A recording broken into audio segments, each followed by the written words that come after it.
Voici la Vierge sage. Elle est au nombre des jeunes filles prévoyantes. Sa lampe allumée, elle est sortie à la recherche du Christ. Au nom du Père et du Fils et du Saint-Esprit, Amen. la grâce de Jésus-Christ notre Seigneur, l'amour de Dieu le Père et la communion de l'Esprit Saint soient toujours avec vous. Et avec votre esprit.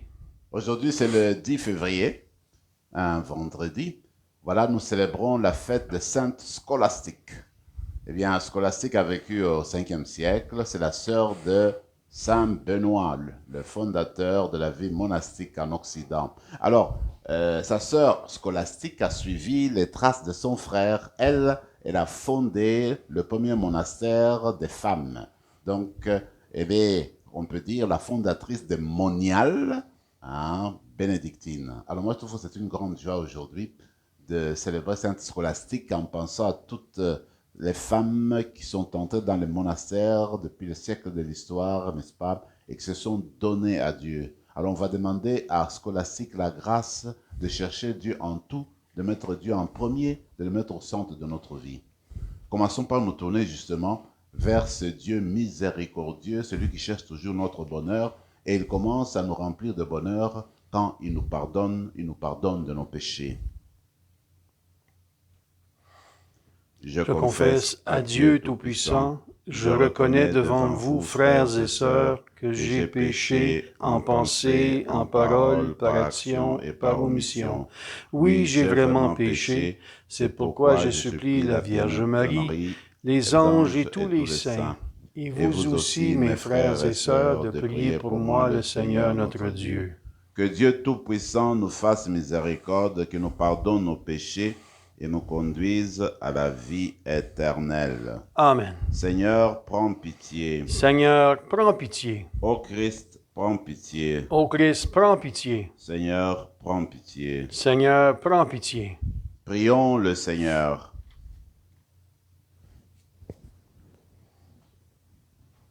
En célébrant la mémoire de la bienheureuse Vierge Scolastique, Seigneur, nous te prions. Fais qu'à son exemple, nous te servions avec une charité sans faille, et que nous obtenions avec bonheur les bienfaits de ton amour. Par Jésus-Christ, ton Fils, notre Seigneur et notre Dieu, qui vit et règne avec toi dans l'unité du Saint-Esprit, Dieu, pour les siècles des siècles. Amen.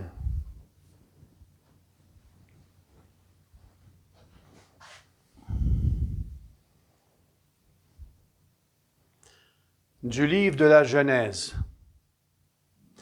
Le serpent était le plus rusé de tous les animaux des champs que le Seigneur Dieu avait fait. Il dit à la femme, « Alors, Dieu vous a vraiment dit, vous ne mangerez d'aucun d'arbre du jardin? » La femme répondit au serpent, « Nous mangeons les fruits des arbres du jardin, mais pour le fruit de l'arbre qui est au milieu du jardin, Dieu a dit, « Vous n'en mangerez pas, vous n'y toucherez pas, sinon vous mourrez. » Le serpent dit à la femme, « Pas du tout, vous ne mourrez pas, mais Dieu sait que le jour où vous en mangerez, vos yeux s'ouvriront et vous serez comme des dieux, connaissant le bien et le mal. » La femme s'aperçut que le fruit de l'arbre devait être savoureux, qu'il était agréable à regarder et qu'il était désirable cet arbre, puisqu'il donnait l'intelligence. Elle prit de son fruit et en mangea. Elle en donna aussi à son mari, et il en mangea. Alors, leurs yeux à tous deux s'ouvrirent, et ils se rendirent compte qu'ils étaient nus. Ils s'attachèrent les unes aux autres des feuilles de figuier, et ils en firent des pagnes. Ils entendirent la voix du Seigneur Dieu, qui se promenait dans le jardin à la brise du jour. L'homme et sa femme allèrent se cacher au regard du Seigneur Dieu, parmi les arbres du jardin. Parole du Seigneur. Nous rendons grâce à Dieu. Heureux l'homme dont la faute est enlevée. Heureux l'homme dont la faute est enlevée. Heureux l'homme dont la faute est enlevée et le péché remis. Heureux l'homme dont le Seigneur ne retient pas l'offense, dont l'esprit est sans fraude. Heureux l'homme dont la faute est enlevée. J'ai dit, je rendrai grâce au Seigneur en confessant mes péchés. Et toi, tu as enlevé l'offense de ma faute. Heureux l'homme dont la faute est enlevée. Ainsi, chacun des tiens te priera aux heures décisives. Même les eaux qui débordent ne peuvent l'atteindre. Tu es un refuge pour moi, mon abri dans la détresse. De chants de délivrance, tu m'as entouré. Heureux l'homme dont la faute est enlevée. Alléluia, Alléluia. Seigneur, ouvre notre cœur pour nous rendre attentifs aux paroles de ton Fils. Alléluia.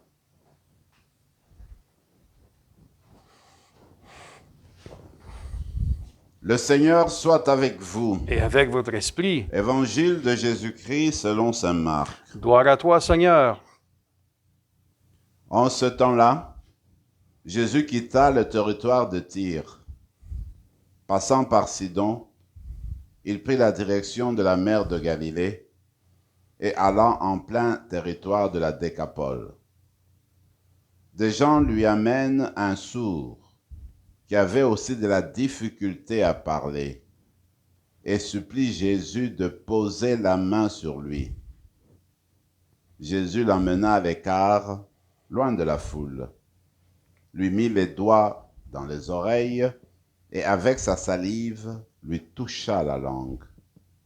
Puis, les yeux levés au ciel, il soupira et lui dit « Ephata », c'est-à-dire « Ouvre-toi ». Ses oreilles s'ouvrirent, sa langue se délia et il parlait correctement. Alors, Jésus leur ordonna de n'en rien dire à personne.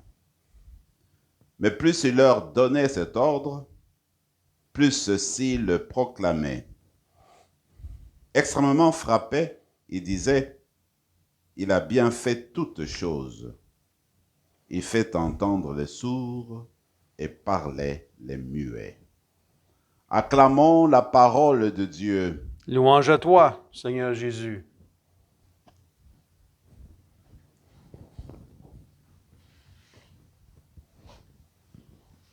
La Genèse prépare ce qu'on appelle le premier péché, la première faute des êtres humains. Comment cela se présente-t-il? Il y a toujours le tentateur, le père du mensonge. Et on voit déjà, quand le serpent aborde la femme, il interprète autrement les paroles de Dieu. Il dit, voilà, Dieu vous a défendu de manger de fruits de l'arbre. Mais non, la femme dit, non, nous pouvons tout manger, sauf le fruit de tel arbre, l'arbre de la connaissance du bien et du mal qui était au milieu du jardin de l'Éden. Et lui encore, c'est son mensonge, mais non, si vous mangez, vous savez, vous allez devenir comme de Dieu. Et puis, vous ne mourrez pas du tout. Mensonge sur mensonge. Et voilà que l'être humain, dès le début, accepte, n'est-ce pas, ouvre son cœur au père du mensonge et tombe dans ce qu'on appelle la première faute. Faute d'obéissance, de confiance en Dieu et un peu d'orgueil parce que, eh bien, on veut devenir plus grand, on veut connaître davantage, on veut être comme des dieux. En fait, quand on regarde dans le monde psychologique, on se sert un peu de la psychologie. Généralement, nous, les êtres humains, encore aujourd'hui, comme ce qui s'est passé au jour de la création, dans le texte d'aujourd'hui, l'interdit, la chose qu'on t'interdit, eh bien, c'est ce que tu veux avoir. Comme nous disons aux enfants, écoutez, tu mets ceci dans ta garde-robe, tu n'ouvres jamais cette porte-là. La fois sera tentée à ouvrir la porte, justement qu'on lui a interdit d'ouvrir. Et nous, c'est pareil dans notre vie. Quand on nous donne certaines directions à faire et qu'on nous dit telle chose, c'est mieux de ne pas, n'est-ce pas, prendre cette voie-là, vous et moi, nous allons chercher justement à aller prendre la voie qui nous a été interdite. Quand on dit, voilà, tu peux avoir tous ces biens-ci, peut-être c'est le bien que tu dois te mettre de côté, c'est celui-là, eh bien nous, on veut avoir tout. On veut toujours avoir plus, Ce qu'on nous interdit, on veut aussi l'avoir. Alors c'est ce qui s'est passé déjà dans la première histoire des premiers êtres humains. Ce qui a été interdit, c'est ce qu'ils veulent avoir. Tout ce qu'ils ont, ça ne suffisait pas. Il faut là encore qu'on ajoute la petite chose qui manquait là. On veut toujours tout avoir, voyez-vous. Alors dans la célébration d'aujourd'hui, on va se rappeler que nous sommes des êtres humains. Nous avons des limites. Il faut embrasser notre nature humaine, être fier de notre nature humaine. Dieu nous a créés des êtres humains. Il ne va pas nous demander au-delà de nos limites. Ce que Dieu demande va ensemble avec ce que nous pouvons produire, avec notre capacité. Dieu sait comment il nous a créés. S'il t'interdit de prendre tel fruit, il sait que ça va t'endommager, ça ne va pas te conduire, n'est-ce pas, à l'épanouissement de ta vocation humaine. Alors ce que Dieu nous propose, c'est toujours le bonheur. Donc c'est pour dire, reconnaissons d'abord ce que nous sommes et louons le Seigneur de nous avoir créé ce que nous sommes, des êtres humains, appelés au fait à la vie éternelle. Et Dieu nous regarde et il veut que nous devenions vraiment ce pourquoi il nous a créés, des humains avec toute notre connaissance humaine, avec tous nos talents, tous les dons humains, justement pour transformer cette création, pour créer la fraternité universelle sur la terre et continuer à bâtir le royaume de Dieu sur la terre avec les moyens que Dieu nous donne. Et Dieu, comme je le disais dans les anciennes célébrations la semaine passée, c'est pour dire que Dieu nous a créés avec son cœur, avec son image, pour que justement nous puissions agir et faire amener les choses en concordance avec sa volonté, avec ce qu'il désire. Voilà, il me semble, ce qui est beau, c'est que plus tard, avec l'arrivée de Jésus, il y aura ces chants magnifiques qu'on exhibait, qu'on exhibe encore aujourd'hui, le vendredi saint, qui dit « heureuse faute ». Pourquoi heureuse faute? Parce que si Adam et Ève n'avaient pas péché, bien Jésus ne serait jamais venu. Ouais, fou. Alors l'auteur, bon, dans sa grande spiritualité, il loue même la faute qui est arrivée aujourd'hui dans les lectures d'aujourd'hui. Il dit, écoutez, cette faute-là nous a amené un sauveur extraordinaire, le Fils de Dieu. Dieu est venu, il s'est fait chair, il a pris notre chair, il est devenu être humain comme nous. Alors réjouissons-nous parce que le Seigneur est venu grâce à cette faute-là. De toute façon, ce qu'il faudrait retenir, c'est que Dieu vient à notre rencontre, il accepte notre humanité, il a pris chair et c'est pour nous inviter à aller vers lui. Regardez notre Seigneur dans l'Évangile, il voit les limites humaines, il voit qu'il y a un être humain qui avait besoin de la parole, il avait besoin de l'audition parce que ça lui manquait. Il est né, n'est-ce pas, sourd. Et voilà, le Seigneur vient à son aide pour le faire sortir de sa maladie, de son état, et le faire entrer en communication avec les autres, le restaurer dans la société, donc restaurer sa vie sociale. Voilà pourquoi il le guérit et il permet que cet homme-là puisse entendre et puisse parler. Regardez comment il procède. Il procède comme le faisaient les guérisseurs de son temps. Donc il va toucher les oreilles, il prend de la salive, va toucher la langue, et à ce moment-là, il dit Epheta, ça veut dire ouvre-toi. Alors il ouvre en fait les oreilles du malade, du sourd, et puis la langue se délie parce qu'il a touché la langue, et la personne peut parler correctement, dit le texte. Vous et moi, il me semble que nous avons besoin de nous tourner vers le Seigneur au jour le jour. On va demander au Seigneur de venir bénir et toucher nos oreilles pour que nous nous ouvrions davantage à l'écoute de sa parole, à l'écoute de sa volonté, à l'écoute de ce qu'il attend de chacun, chacune d'entre nous, que nos oreilles soient des oreilles attentives et elles deviendront chaque fois que le Seigneur les touchera. Aussi, même dans notre manière de parler, le texte dit que le malade avait de la difficulté à parler. Alors le Seigneur touche sa langue, commence à parler correctement. Nous avons de la difficulté des fois à transmettre la parole de Dieu. Nous avons de la difficulté à exprimer notre amour, à exprimer nos sentiments de fils et de filles de Dieu. Encore là, nous avons besoin de l'amour de Dieu, nous avons besoin de la grâce de Jésus pour nous permettre de parler correctement dans le domaine de l'amour de Dieu, de parler correctement et de transmettre la parole de Dieu, de nous exprimer correctement pour transmettre la foi.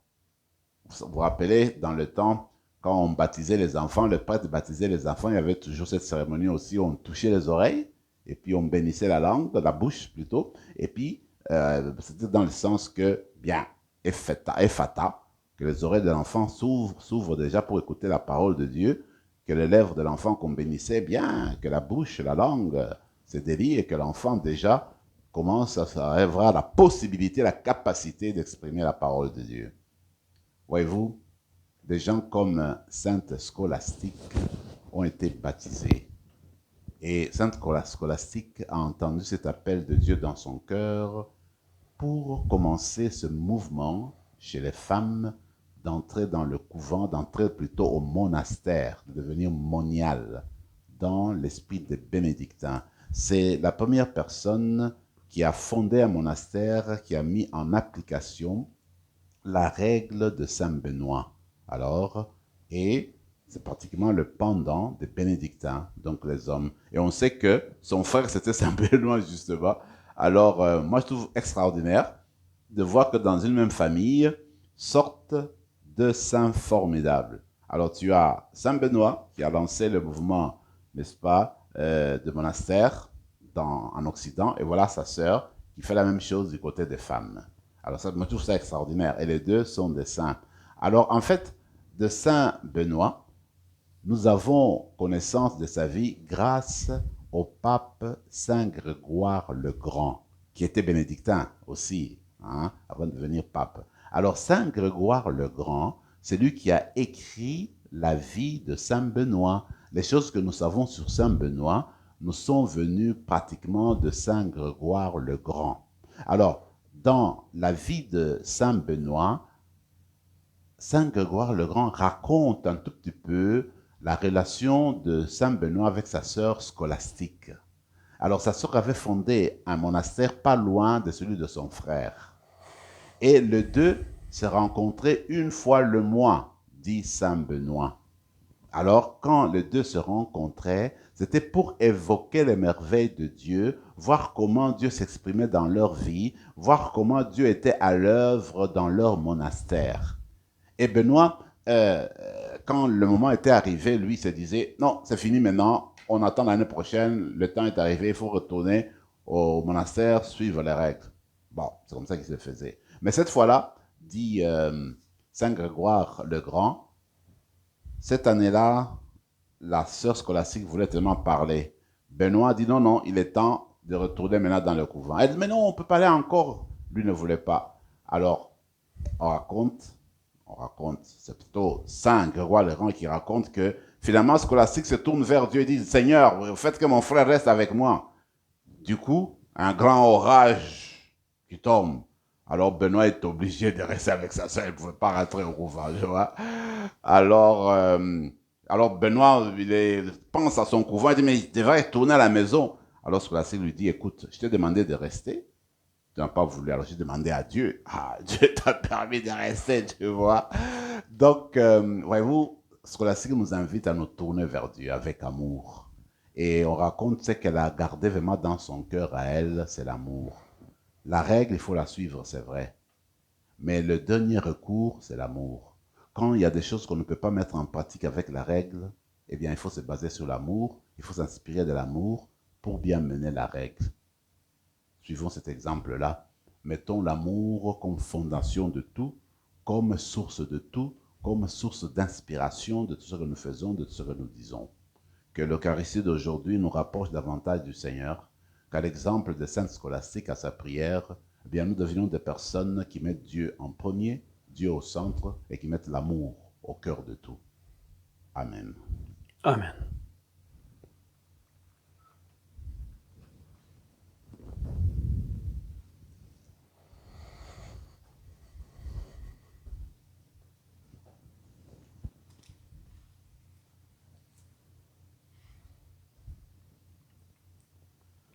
Tu es béni, Seigneur, Dieu de l'univers, toi qui nous donnes ce pain, fruit de la terre et du travail des hommes et des femmes. Nous te le présentons et deviendra le pain de la vie. Béni soit Dieu, maintenant et toujours.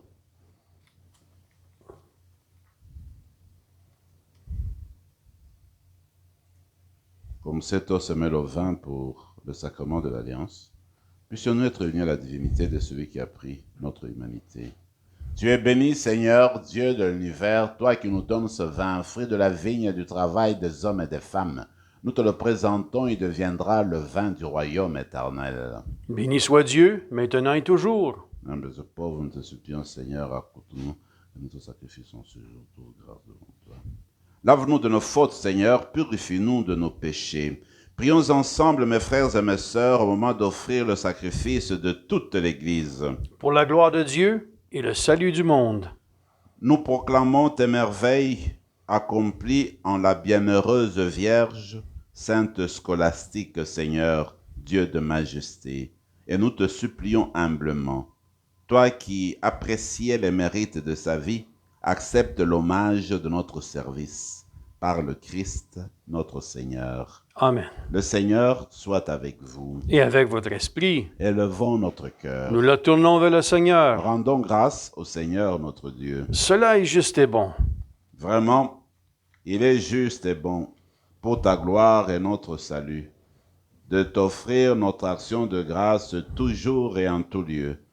Seigneur, Père très saint, Dieu éternel et tout-puissant, nous célébrons les prévenances de ton amour pour tant d'hommes et de femmes, parvenus à la sainteté en se donnant au Christ à cause du royaume des cieux.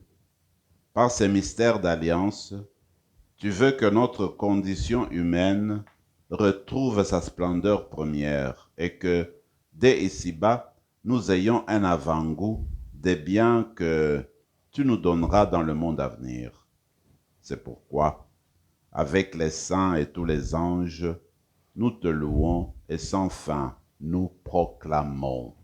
Saint, Saint, Saint, le Seigneur, Dieu de l'univers, le ciel et la terre sont remplis de ta gloire. Hosanna au plus haut des cieux.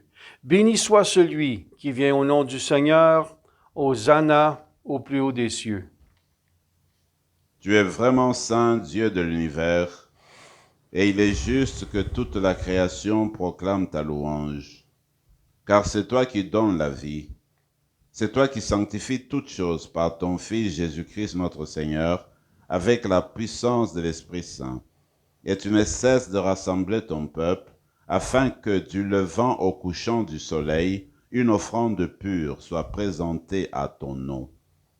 C'est pourquoi nous te supplions, Seigneur, de consacrer toi-même les offrandes que nous apportons. Sanctifie-les par ton Esprit pour qu'elles deviennent le corps et le sang de ton Fils Jésus-Christ notre Seigneur, qui nous a dit de célébrer ce mystère. La nuit même où il fut livré, il prit le pain. En te rendant grâce, il dit la bénédiction. Il rompit le pain et le donna à ses disciples en disant, « Prenez et mangez-en tous, ceci est mon corps, livré pour vous. »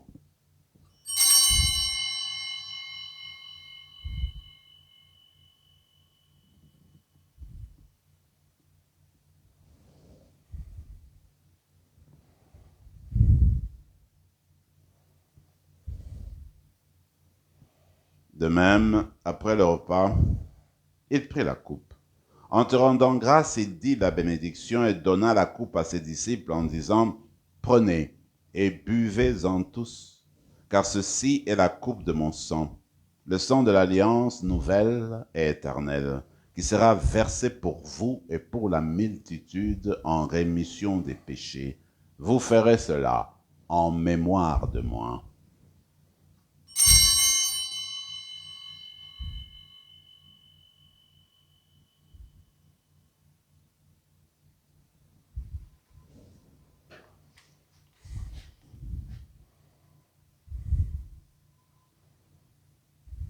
Proclamons le mystère de la foi.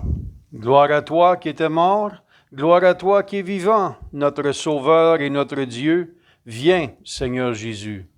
En faisant ainsi mémoire de ton Fils, de sa passion qui nous sauve, de sa glorieuse résurrection et de son ascension dans le ciel, alors que nous attendons son dernier avènement, nous t'offrons, Seigneur, en action de grâce, ce sacrifice vivant et saint. Regarde-nous, t'en prions, l'oblation de ton Église, et daigne y reconnaître ton Fils qui, selon ta volonté, s'est offert en sacrifice pour nous réconcilier avec toi. Quand nous serons nourris de son corps et de son sang, et remplis de l'Esprit Saint, accorde-nous d'être un seul corps et un seul esprit dans le Christ. Que l'Esprit Saint fasse de nous une éternelle offrande à ta gloire, pour que nous obtenions un jour l'héritage promis avec tes élus, en premier lieu la bienheureuse Vierge Marie, Mère de Dieu, avec Saint Joseph son époux, les bienheureux apôtres, le glorieux martyr, Sainte Scolastique, et tous les saints qui ne cessent d'intercéder auprès de toi et nous assurent de ton secours.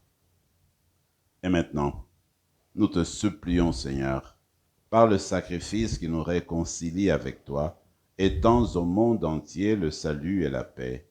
Affermis ton Église en pèlerinage sur la terre dans la foi et la charité, en union avec ton serviteur notre pape François, notre évêque Marcel, Yvan son auxiliaire, l'ensemble des évêques, les prêtres, les diacres, et tout le peuple que tu as racheté.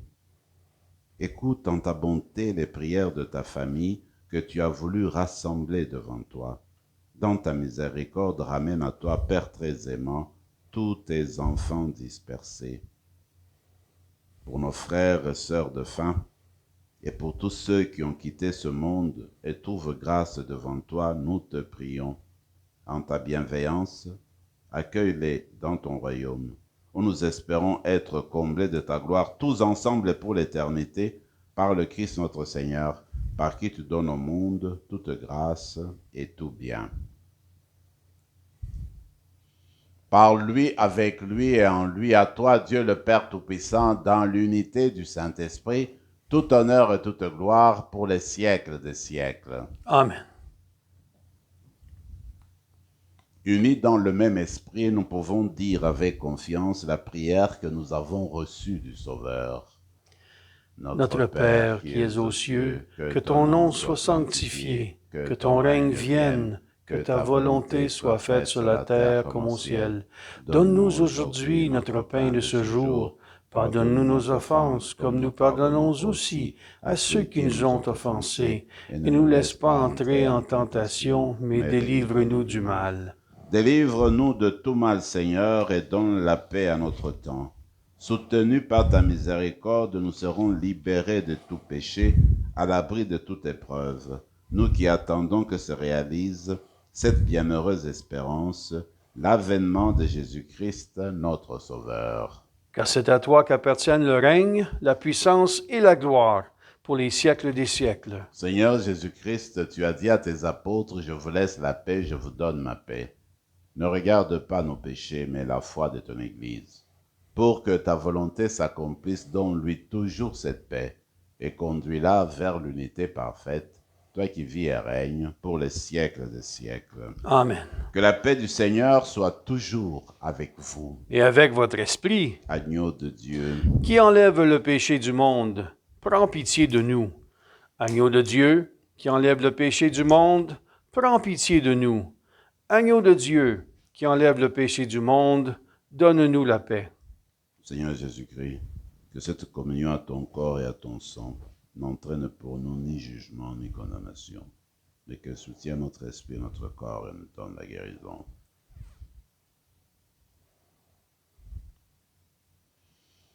Voici notre Sauveur, c'est lui l'agneau de Dieu, celui qui enlève les péchés du monde.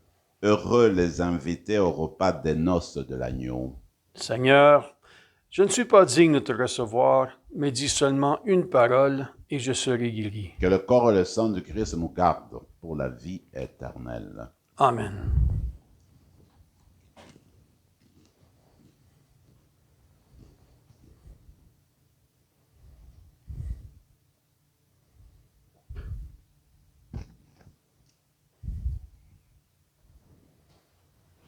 Le corps du Christ. Amen.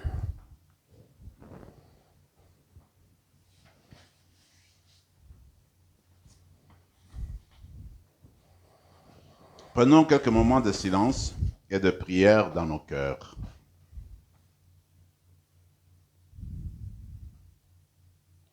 Voici l'époux qui vient.